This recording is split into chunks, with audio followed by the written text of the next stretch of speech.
Tak som vám ponúkol terasu vlastnými rukami a vy ste sa tomu nebránili. Bolo to ako keď človek si rozbalí nejakú krabicu nábytku. A za sobotu, nedeľu ste to zvládli ste to perfektne. Potrebujete k tomu v podstate len skrutkovačku. Áno. A je otázka, bolo treba ešte niečo iného k tomu? Kávičku.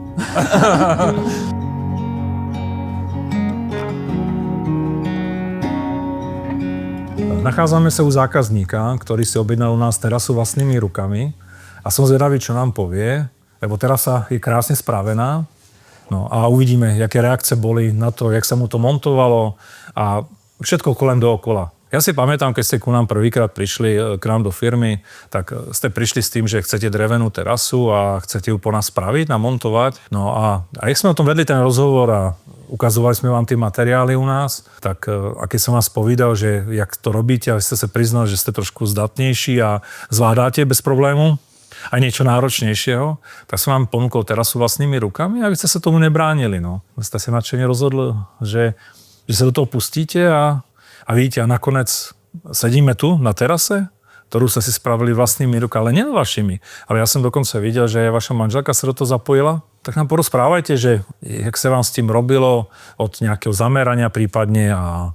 No, prvotný zámer bol určite nájsť nejakú firmu, ktorá nám dodá terasu v celku. My sme sa pôvodne rozhodovali pre VPS, ale na dovolenke sme zistili, že sme chodili po drevenom móle, bosí, samozrejme pri mori, a že aké to je príjemné.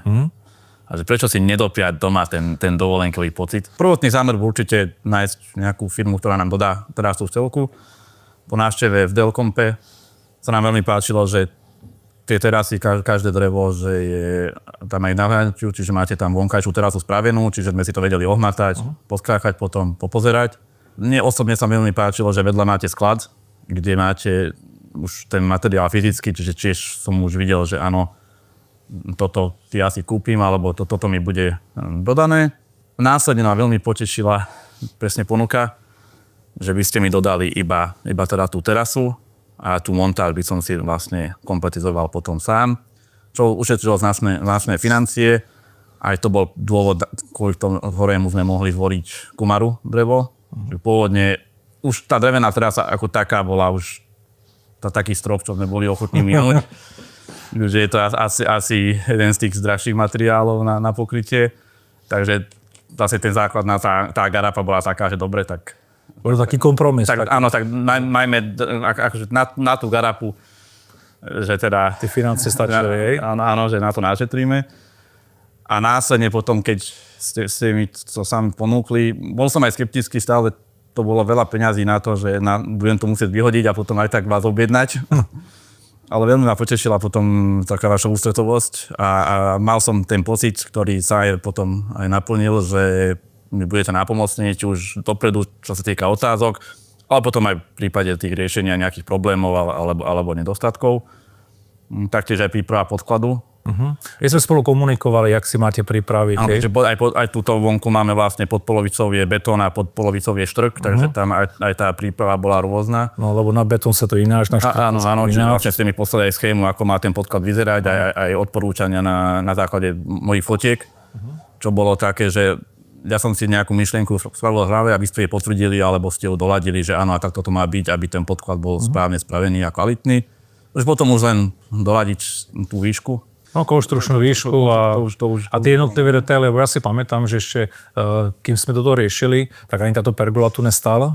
Nie. No, tu montovali, až vlastne potom montovali, takže ste si tie výšky museli k nej pekne doľaďovať sám. Áno, naša predstava bola presne, že v lete si to všetko užijeme a že na jeseň, keď už aj tak človek vonku toľko není, tak si to všetko spravíme a už takto, jak začína jarné počasie, prvé jarné dni, že už to bude hotové a budeme si to užívať. Čo sa aj podarilo, čo väčšinou takéto časové plány nevychádzajú. Pri nejakých svojpomocných prácach, ako dobre vieme. Takže vlastne ste si to najskôr sám zameral, pekne.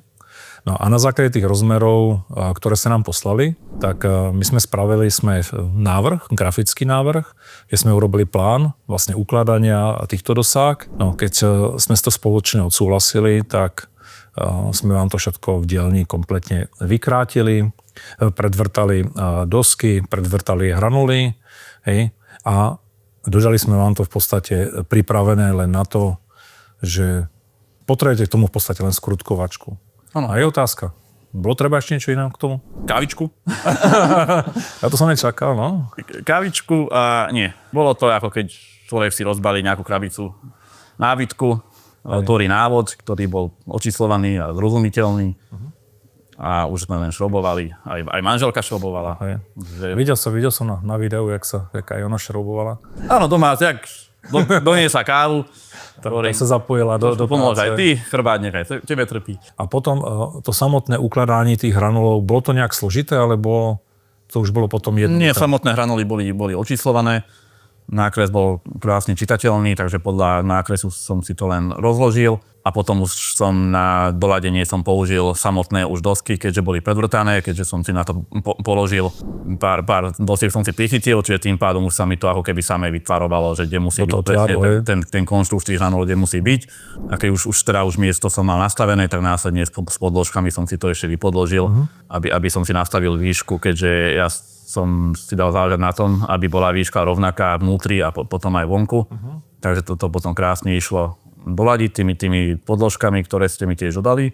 Takže keď som si nastavil tú výšku, tak potom sa to už vlastne skladalo iba klasický nábytok. Položil som, zaskúškoval. Šrob-pero-dierky, ja tomu vravím. Ono, sranda na tom celom je aj, že v podstate tým, že je to dopredu predvrtaný, vy už máte určené všetky rozteče a tie rozteče navrhujeme my v dielni, ako my v kancelárii a tým pádom vychádzame z štandardov postupov, montážnych postupov, ktoré máme rokmi odskúšané, že koľko majú byť skrutky od kraje, koľko majú od seba a tým pádom vy to máte v podstate dopredu pripravené, predvrtané tak, jak to správne má byť po tej technickej stránke, aby tá terasa tých 20-30 rokov skutočne vydržala.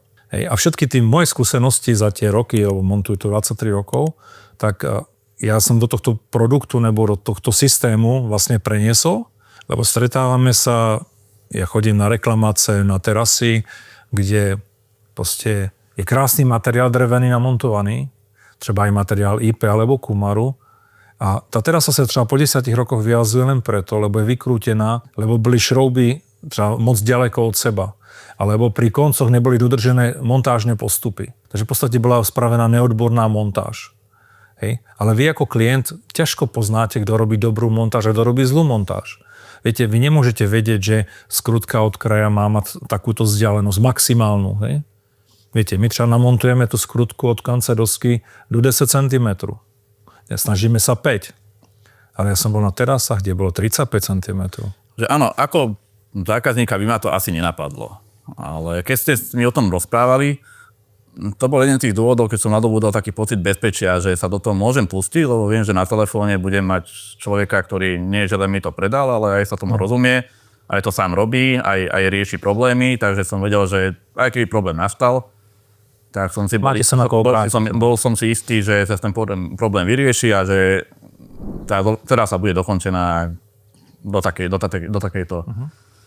do takéhoto finálnej bodovy. No. Keď ste si rozložili tie granuly a vlastne prechytili ste si tie dosky, tak v podstate tomu človek nepotreboval už ani metr, lebo to už je určené.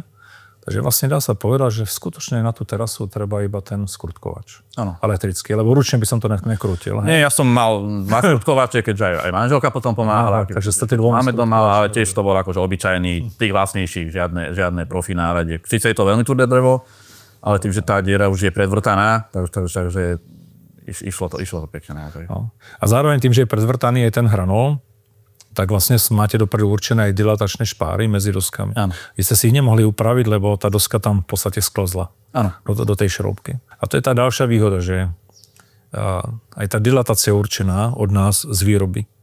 Třeba mne sa to najviac páči, že v podstate my určujeme to technické provedení, my ho vyrobíme, a není to odkázaný, že niekto druhý, ktorý príde, tak či to dodrží, alebo nedrží ten plán. Viete, keby sme to v dielni nevyrobili a dodali sme dosky nepredvrtané, len skrátené, tak všetko závisí od toho montážníka, jak to spraví, chápete? A ešte ďalšia vec je, že tým, že my to máme predvrtané dopredu, my presne vieme, kde začínate a jak s koncovou doskou skončíte. Lebo je to celé rozpočítané. A práve preto sa to dá takto vlastne celé skladať. Ja by som to kľudne prirovnal ku skrini, ktorú si kúpite zabavenú a tam tiež prvá a posledná polica je tiež určená, tiež všetko predvrtané. tiež tam človek len nájde dierku a dá tam šrot. Brúsili ste to ešte, či nebrúsili? Viete, myslím, tento povrch, tý dosák. Nie, jak sa to poukladalo, tak som dostal potom tiež olej v kanistri od vás a ja osobne som si to robil valčekom. Čiže valčekom kraj, samozrejme štecom, aby som všetko nezašpinil a následne som to potom utrel handrou. Bol som prekvapený, že ako málo to drevo sálo z toho oleja. A to asi bude touto dosťou. To je daný tvrdosťou. Ono čím bude staršie, tým bude ten olej piť viac. Že ono za nová, a teraz je to čerstvé drevo, dá sa povedať, máte nové, tak tedy pijem minimum toho oleja. My napríklad radšej používame pri nanášaní kefy. Nie až z toho dôvodu, že za prvé tá kefa lepšie zatrie ten olej do tých pórov, lebo je tam, ako on sa vraví, že toho masíruje pekne do toho dreva, ale za druhé aj sa tie štetinky sa dostanú do špár medzi dosky a natrie vám to aj tie hrany. Hej? Áno. Teraz to vidí. A je trošku väčšia spotreba oleja, lebo tým, jak máte tú kefu, tak niekde vám to zateče. No, ale je dobré to skutočne, ak ste sám povedali, nakoľko ste brali od nás tongový olej, ktorý sa dlhodobo vpíja dovnútra, tak ste dobre spravili, že ten sa nanese, nechá sa trošku vpiť a handrou sa prebytok zotre, lebo ináč by sme sa to lepili ešte dneska. Tu sme pod strechou v pergole, kde tá podlaha takto krásna bude vyzerať stále. Pretrete si ju len olejom po určitom čase, keď uvidíte podľa chuti, hej, jak budete chceť, ale toto vás prežije, hej, dá sa povedať. Nám sa to páči takto naolejované, takže chceli by sme tak dvakrát do roka určite by no, stačí, tu pod touto pergolou to podľa mňa budete robiť možno raz do roka, závisí, ak budete mať tie sklenené sklá odokryté, lebo tedy ten kraj bude viacej, není prše dáž, tak budete doolejovávať v podstate len ten kraj. A v tomto mieste, kde my sedíme, som presvedčený, že to už len tak ako handrou, len s olejom. Ako keď budete ten kraj olejovať, tak toto aby ste len tak... Aby to bolo ucelené. Aby to bolo ucelené, tak šuchnete, viete, len tak z lahúčka. Hej, takže toto sa v podstate ani olejovať nebude. A možno, že prídete na to, že to budete robiť třeba raz za 2 roky. Závisí tí sklenené sklá, čo tu máte, jak to budete mať otvorené. Viete, v momente, ak vonku prší, máte to zavreté, tej terase sa nemá nič čo stať. Keď tu máme aj sedačku, aj deky, aj vankúše, tak snažíme sa to vlastne, pokiaľ sa to neprehrieva a nevyužíva na večer, určite zatvárať. No. Keď je vonku príjemne, všetci budete na tomto priestore. Tu človek bude tráviť najviac voľného času. No, to je trošku, dobre, v decembri nebolo slnko, no. Ale už január, koniec február, keď trošku vysvietilo, tu bolo v krátkom rukávi teplúčko. No. Sme trošku pootvárali už v februári, keď vonku bolo okolo 0. Vy ste nám poslali fotky, sneh bol. Áno. Vy ste tu sedeli aj s deťmi. Tuto myslím, že ste mali s deťmi. Také fotku ste nám poslali. Áno, to bolo okolo Vianoc to bolo, lebo mali Vianoc. A všade bol sneh dookola, hej, a vy ste si tu už užívali tú terasu, hej. A to je práve to najkrajšie, že človek takúto pergolou s drevenou terasou získa ďalší rozmer domu. Máte interiér, ktorý máte pekne spravený, potom je exteriér, to je záhrada a toto je tretí priestor. No to taký priestor jednoizbového bytu, by som už povedal. Taký medzipriestor. Je to úžasné. No? A si sa vám spýtať, jak dlho vám trvalo táto terasa od základu, keď ste jej spravili s manželkou, urobili ste, za aký čas zhruba? Potom, čo sme sem nanosili ten materiál, ktorý bol dodaný, tak by som povedal také 2 pracovné dni. Ale taký že vás sobota, nedeľa, víkend. Á, presne, takže človek si to vie za víkend, alebo nejakú dovolenku, keď tomu vyberie. No, za 2 dní taký s kávičkou v kľude. Áno, proste. áno. No a na základe skúseností a toho, jak ste to montovali, no čo, šli by ste do toho znova? Určite áno. Už aj to samotné spoznávanie a zisťovanie toho dreva, čo to obnáša, ako by to vyzeralo, už aj to ma bavilo, aj samotná montáž. Určite, keď raz budeme mať nejakú chatku, alebo sa budeme sťahovať, alebo aj po 20 rokoch určite si veľmi rád si takéto niečo urobím. Nová. Vlastne k tomu stačí len skľúčkovačka. Ideálne 2, keď človek má, aby mohli 2 naraz robiť, ale nie je tomu treba žiadna odborná znalosť ani nejaké extra špeciálne náradie. Ako každý, kto si vie zložiť sám nejaký nábytok, tak si myslím, že zvládne aj naskrutovať tú terasu. Ja som rád, že sa vám to podarilo. Ako predĺžená ruka mňa, že ste boli trošku na chvíľočku na tí 2 dni, že ste sa pri tom s manželkou a s celou rodinou zabávali a hlavne Ja si prajem, aby vám to dlho ako tu bolo, fungovalo a keď sem prídem niekedy aj o 20 rokov, tak si tu spolu zase dáme tú kávu a ďakujem veľmi pekne a užívajte si. Ja ďakujem.